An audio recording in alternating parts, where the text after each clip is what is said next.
kidding. Hi, this is Celeste from Bocage and Bell. Today I'm going to talk to you a little bit about how much we all spend on clothing.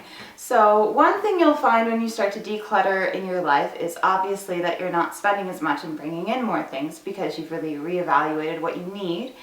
And you'll end up saving a lot of money that way, which is great. This is actually sort of the number one benefit to minimalism that I didn't really think about in advance. And I know that sounds silly because probably a lot of people start trying to minimize for the express purpose of saving money.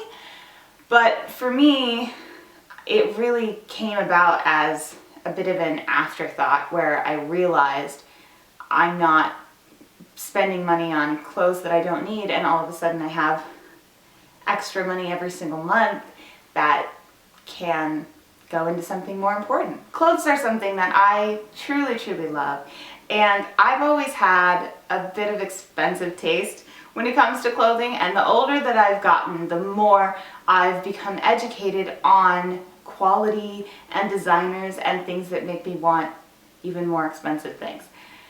And it does seem that when you're buying less, you end up wanting to buy higher quality things. There's a lot of stuff in my life when I declutter where I'm like, well, I need to have this, but if I'm only going to have one of them, I want it to be really good.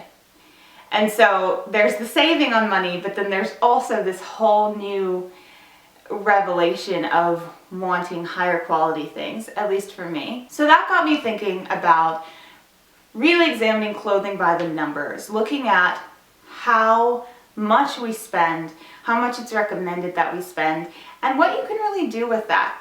So what I'd like to do now is just really break it down for you and give us all a better idea of what exactly we can afford when we're spending our money on clothing more intentionally than we once were. I did some research, and the number that I found is that the average American woman buys 64 new pieces of clothing every single year.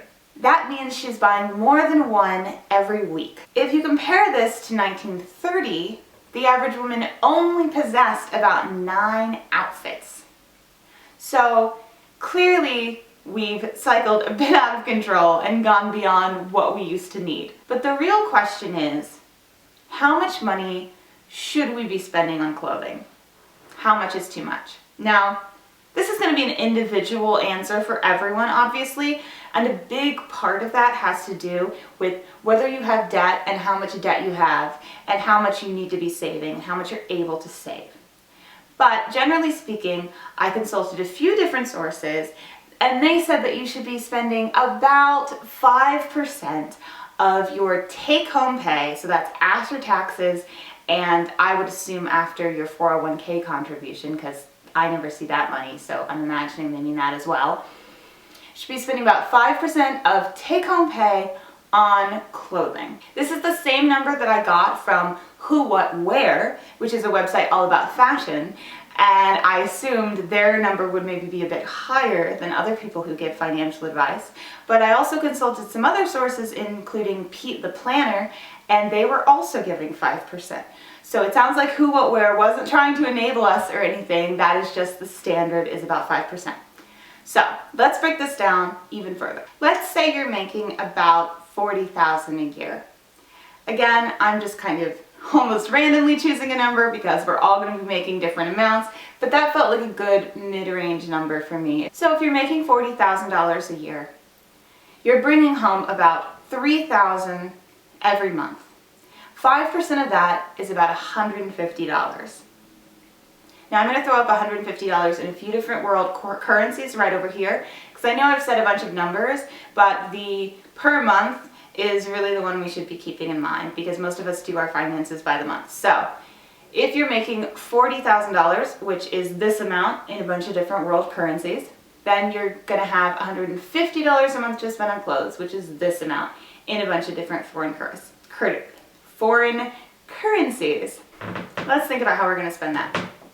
If you're like I once was, if you're like all the other consumers on this planet that are keeping fast fashion the huge industry that it is, You've probably been spending your $150 a month on everything you've ever seen that you've ever wanted, right? You walk into a Forever 21 and you're like, that's cute, it's only $10, getting it, that's cute, it's $15, getting it. And you basically just don't say no to yourself, and you buy a whole bunch of cheap crap that you like, and most of it you probably don't buy, and none of it lasts, and it's all produced under horrible conditions. And you think that you're not spending a lot of money, but it all adds up. See, a lot of these people, I hear them saying things like, how could you spend more than $100 on a sweater? That's crazy. And I think, I don't spend more money than you do on clothes. In fact, I probably spend less. But I'm told that I'm crazy because I spend a lot on one individual piece. And here this person is probably spending that much on a bunch of stuff at Forever 21 that they don't wear, right? So I'm not saying you necessarily do that or go by that logic, but it's something that I used to think, and I think a lot of us think that way. So let's try to re-gauge our way of thinking, right?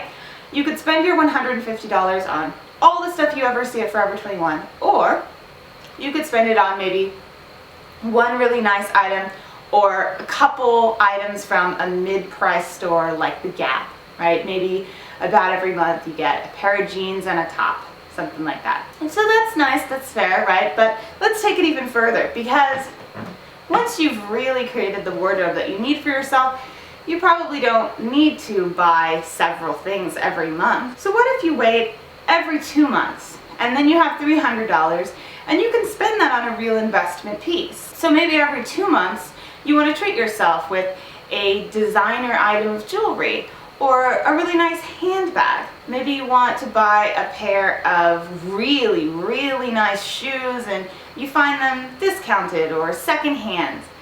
So you got your Jimmy Choos from the closeout sale for $300. Or maybe you buy like this really nice $300 coat from Madewell. You can get something like that every couple months if you're not spending all your money at Forever 21.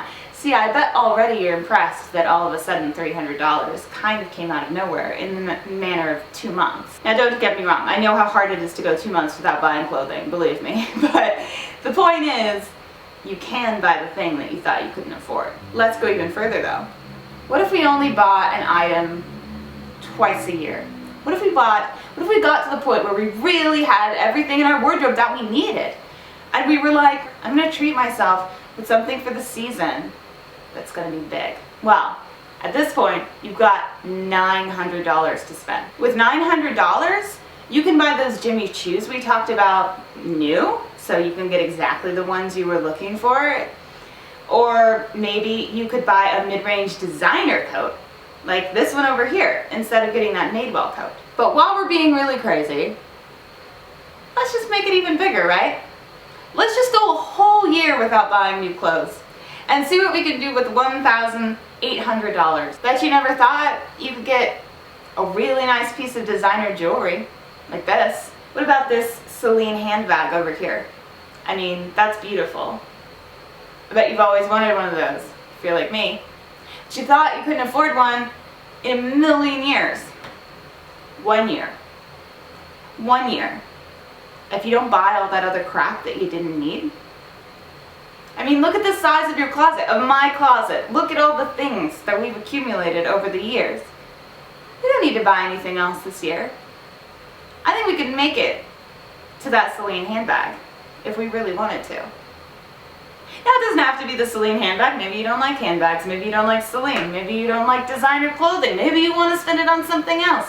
The point is, you can save by not buying the things that you thought that you needed, and it really builds up faster than you thought it would. It surprised me. I mean, you want to talk about what you really thought you can buy in a million years?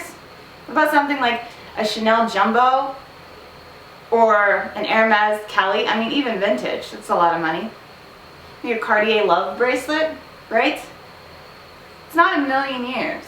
It's a couple years. That's longer than a year. It's longer than the Celine one.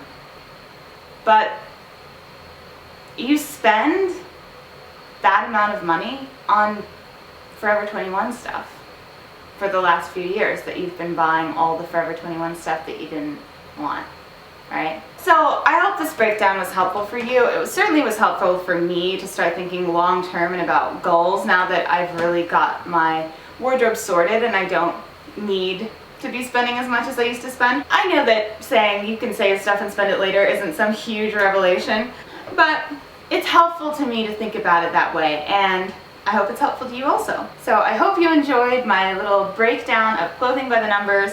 If you did, please hit the thumbs up button right down there. That really helps me out a lot to be discovered by other people that would be interested in my content, so I really appreciate it.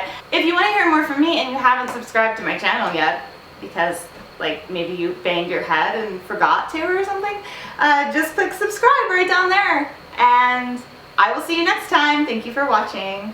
Recently, I did a video about my everyday minimal makeup routine, and I'll link that right down below if you haven't seen it yet. Do check it out. But I asked at the end of that video what you guys wanted to see next. Now, Simply Jess